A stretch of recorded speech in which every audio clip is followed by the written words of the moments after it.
Hello, എല്ലാവർക്കും നമസ്കാരം. ഞാൻ അനിയത്തിയുടെ വീട്ടിൽ നിന്ന് ഇനി എൻ്റെ സ്വന്തം വീട്ടിൽ വന്നു. ഞാൻ ഇന്ന് ഒരു ചക്ക കുഴയ്ക്കുന്നതാണ് കാണിക്കാൻ പോകുന്നത്. നമ്മുടെ നാട്ടിൽ ഹരിപ്പാട്ടൊക്കെ പറയുന്നത് ചക്ക പുഴുക്കെന്നും പറയും, ചക്ക കുഴയ്ക്കുക എന്നും പറയും.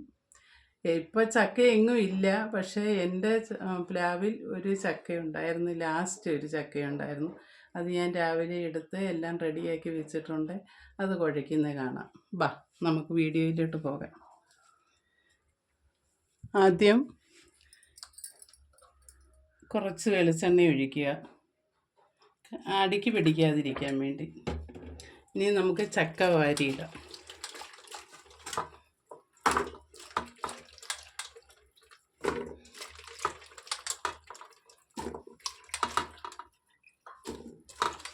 ഇപ്പം ഇത് ഒരുപാട് ചക്കയുള്ളതായിട്ട് തോന്നും, ഇത്ര ചക്കയാണോ എന്ന് വിചാരിക്കും. പക്ഷേ ഇത് വെന്ത് കഴിയുമ്പം കുറച്ചേ കാണത്തുള്ളൂ.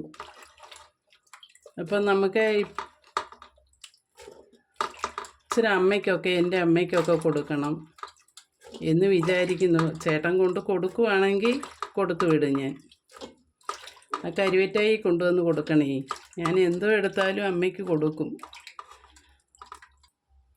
നമുക്ക് തീ കത്തിക്കാം. ചക്ക വെച്ചു.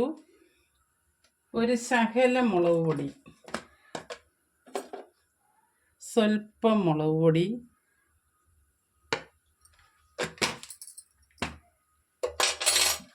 നമുക്ക് മഞ്ഞൾപ്പൊടി ചേർക്കാം.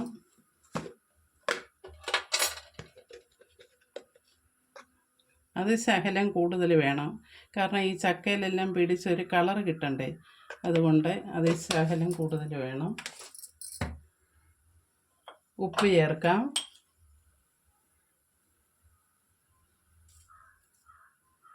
ഉപ്പ് ചേർത്തു. ഇനി നമുക്ക് കരിവേപ്പില ഇടാം.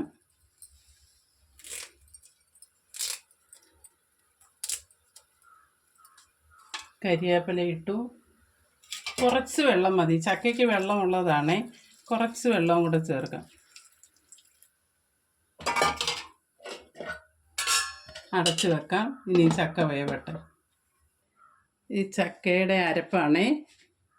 അരയ്ക്കാനുള്ള സാധനങ്ങൾ: ഒരു മുറി തേങ്ങ, ശകലം മഞ്ഞൾപ്പൊടി, അത് അരപ്പിന് ഒരു കളർ കിട്ടാൻ വേണ്ടിയിട്ട്. ഏറെ വെളുത്തുള്ളി ചേർക്കണം, 3 പച്ചമുളക്, കരിവേപ്പില, എല്ലാം കൂടെ നമുക്കൊന്ന് ചെറുതായിട്ട് അരച്ച് എടുക്കുക.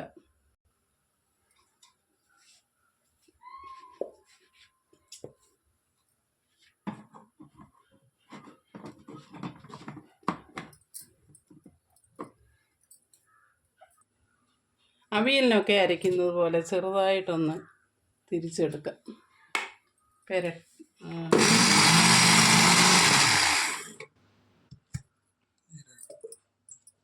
ജീരകം വേണ്ടിയവർക്കിടാം, ശകലം ഇടാം. പക്ഷെ ഞാൻ ജീരകം ഇടുന്നില്ല.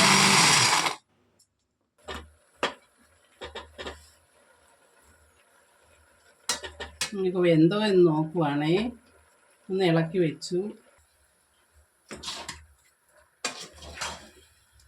ഇനി ഒരു 5 മിനിറ്റ്. അപ്പം നമ്മൾ ചക്ക കുഴയ്ക്കാനുള്ള അരപ്പെല്ലാം റെഡിയാക്കി എടുത്തു. ഇനി നമുക്ക് ചക്ക വെന്തോ എന്ന് നോക്കാം. നമ്മുടെ ചക്കയെല്ലാം റെഡിയായി. നമുക്ക് അരപ്പിടാം.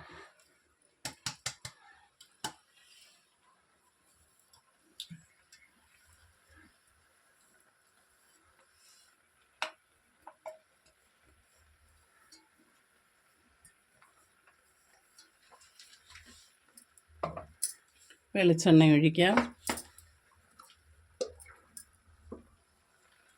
പച്ച വെളിച്ചെണ്ണയാണ്. വെളിച്ചെണ്ണ ഒഴിച്ചു. കരിവേപ്പില ഇടാം.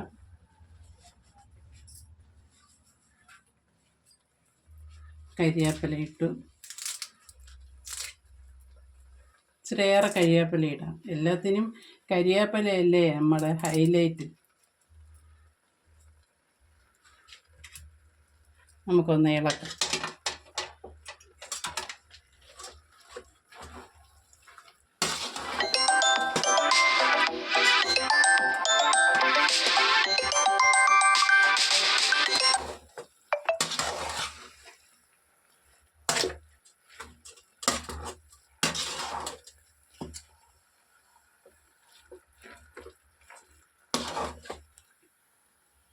ഹലോ കൂട്ടുകാരെ, നമ്മുടെ ചക്കപ്പുഴുക്ക് റെഡിയായി. ഇനി നമുക്ക് ഇഷ്ടമുള്ള കൂട്ടാനും കൂട്ടി ഇത് കഴിക്കാം. എനിക്കാണെങ്കിൽ അയിലക്കറി ഇരിപ്പുണ്ട്, ഞാൻ അയിലക്കൂട്ടാനുമായിട്ട് കഴിക്കും. അല്ലെ തീയലുണ്ട്, പുളിശ്ശേരിയുണ്ട്, എന്ത് വേണം കിട്ടി അവരവരുടെ ഇഷ്ടത്തിനനുസരിച്ച് എന്ത് കൂട്ടി വേണേലും കഴിക്കാം. അടച്ചു വെക്കട്ടെ.